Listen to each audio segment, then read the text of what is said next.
After 15 years of doing fashion photography, it took me about 10 of those years to actually get decent at retouching. In order to get, some of the best high-end results, it would take a setup like this. A little retouching pad, a pen, a decent monitor. Even with all of this technology and gear, it took years and years and years of experience just to get decent results. So after all those years, I was always like, how come there's not software that can do this for me? Well, now we have Aperty. So Aperty actually teamed up with Julia Trotti, which is like one of my favorite photographers, especially on YouTube, and they're bringing us Aperty here. So we're gonna do an in-depth breakdown of Aperty here, but on top of that, I'm also gonna take you guys on a photo shoot and actually give you some pointers on how to best shoot to make your retouching life even easier. Let's actually get into the software, and then we'll go into the photo shoot, and then we'll go even more detailed with the software. One last quick thing before we get into this. Thank you to Aperty for sponsoring this video.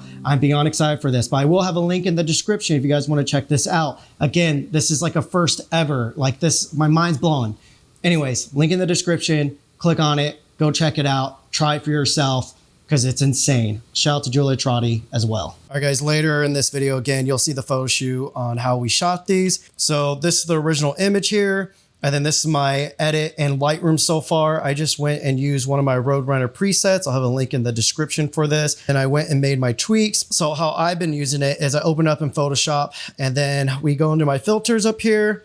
You see we have skylum software. I use Luminar AI a lot, especially for like YouTube thumbnails and add glow and texture, all this other stuff. Like that's a whole different video, but let's go into Aperty over here. So you can also open Aperty up as a standalone software. So say if you have a bunch of like edited images or JPEGs, you could just throw them straight into there and, do batch edits from there. But yeah, let's just zoom in on here. You can see the model actually has some decent skin, even though we have sun blasting on her. I shot this on the new Leica Q3-43. So this is a very sharp lens with a 60 megapixel sensor. So, we're overcooking our sharpness here. But I'm just going to turn the blemish removal all the way up. You can see what it did there. I'm going to turn it off, back on, off, back on. If we were going back just a few months ago and I had to do this by hand, this would have been a lot. Not only is it, removing blemishes, but it's also smoothing out the skin.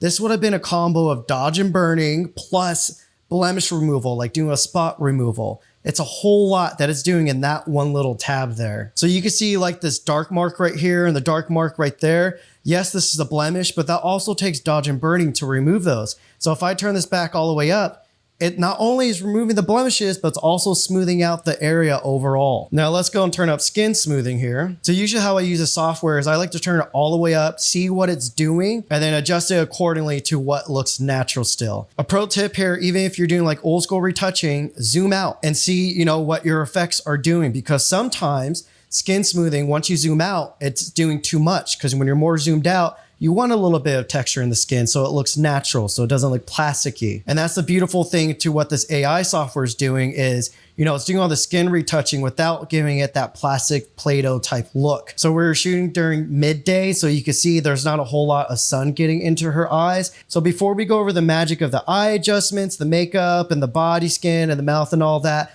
let's jump into our photo shoot real quick and go over the importance of getting good retouching in camera on the spot with your subjects, and then we'll come back to this. What do people call you for? Does anybody call you Jean? Yeah, Jean, Jen, Jenny. I'm gonna call you Jean. All right, guys, we're here with Jean. That's not her full name, but we're here with her now. She's been modeling for, you said, over 10 years? Mm-hmm. Immediately when she stepped into there, she knew where to put her face in the light. That's a really good experienced model. A lot of the times though, you're kind of in charge still of doing that. So a lot of times the model will just kind of stand here and you guys could see light shit on me. But once I turn this way, all of a sudden I get some Rembrandt lighting on me. She knew how to do that naturally. So when it comes to retouching, I'll show you guys right here. If we pick shit light, look this way for me. Horrible. We got sun bouncing off her shirt and off the concrete, filling in on parts we don't want to be filled in. It's not shaping it. It's shaping it, but in a way we don't want it to. But if we turn it this way, and you guys see, I didn't even have to tell her. She knows exactly because she's experienced. And we shoot it from this way. You'll see the light is doing the retouching already. The light is already painting the light on her face where we need it. The light is already painting the light. Yes, the light is already painting the light on the face where we need it. So when you go and retouch it, you're purely just doing blemishes and maybe smoothing out certain areas. That's it. You're not having to repaint light. That's the biggest magic trick when it comes to retouching, is actually getting good shots beforehand. Just to dive the point in further, the light is bouncing off her skin, her shirt, this concrete, it's bouncing up. It's filling underneath her eyebrows, underneath her eyes, underneath her chin, underneath her nose. Like in real life, this looks fine because, you know, we have crazy dynamic range and we can see it in person. But if we go this way, you can't see if there was any blemishes, wrinkles, like whatever it is, you know, it's human skin. All of a sudden, when you shape the light, you can see her cheekbones are being carved out to her head a little bit that way, and then nose that way. Right there, you can see her cheeks start getting carved out a little bit more, her chin, everything. The highlights on her nose, her forehead, everything is just hitting and it looks human.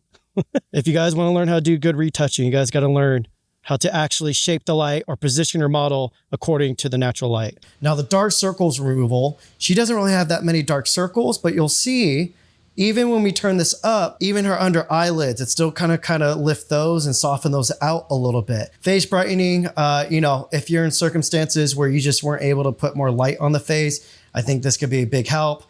For this image, we don't need it, honestly. For shine removal, again, if I shape light on my subject well, I usually don't have to use this. But again, I have the model looking straight into the sunlight. We're not scrimming the light. We're not modifying it. This is just pure sunlight blasting at her. So in this situation, I am going to turn this up because you'll see it really just balances out her skin there. Personally, I like keeping the specular highlights on the skin.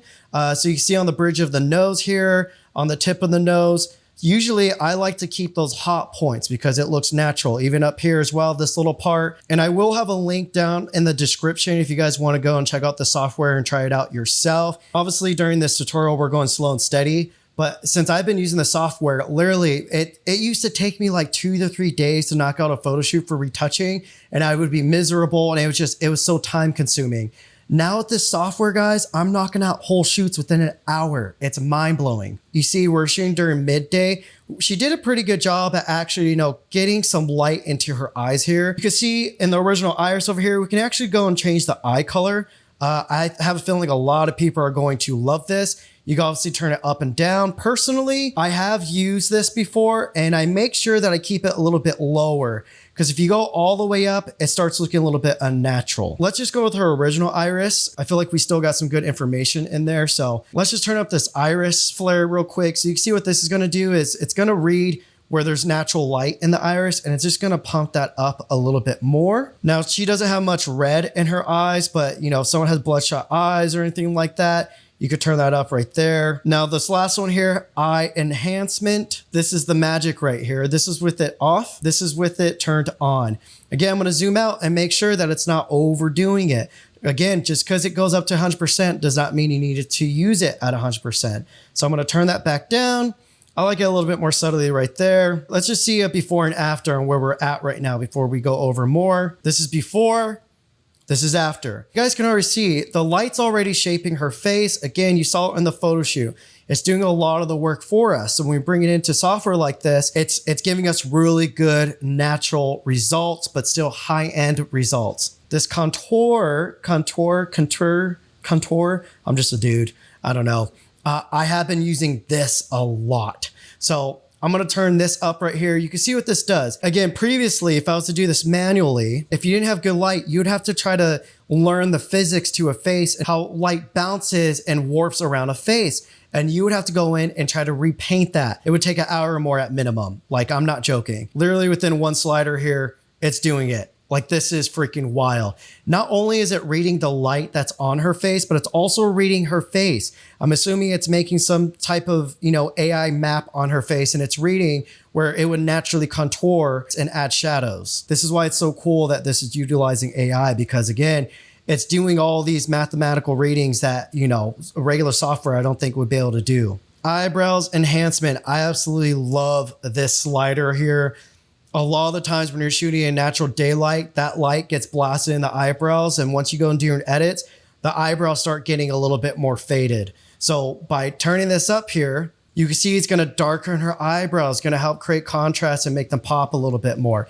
Obviously, even at 65%, that's turned up way too much. So I'm gonna turn it down a little bit. Again, I'm gonna zoom out for this. So I think I'm gonna keep it around 15% here. We'll do it before and after. That's before and that's after. Personally, I love thick eyebrows. And so any chance that I get to shoot a model with thick eyebrows, you know, I wanna make sure they're in there. But again, I don't want them to look like my caterpillar manly eyebrows. You know, I want them to have a subtleness to them. So I'm gonna turn that down just a little bit more again. Now the lips, this is another tool that I've been using a lot. So I'm gonna turn up the saturation a little bit, not too much. I'm gonna turn up the toning just a hair bit as well. Now the similar thing with the eyebrows, a lot of times in the edits, you know, we start losing that color separation of the eyebrows in the skin and the lips in the skin. So this darkening and saturation is gonna help, you know, regenerate basically that color separation. Retouching is a great way to kind of, you know, keep that film look. Film does a really good job at keeping all of that color separation on portraits.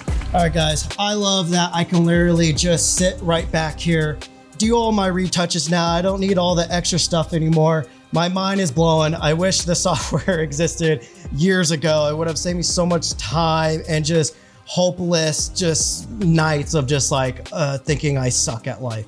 So this is super fun. Again, I will put a link down in the description if you want to check out Aperty. Always the emails, always reading these. Anyways, if you have any questions, put them down in the comments below. And I'm gonna finish the shoot, so I go post on Instagram, so I'm really excited. So peace.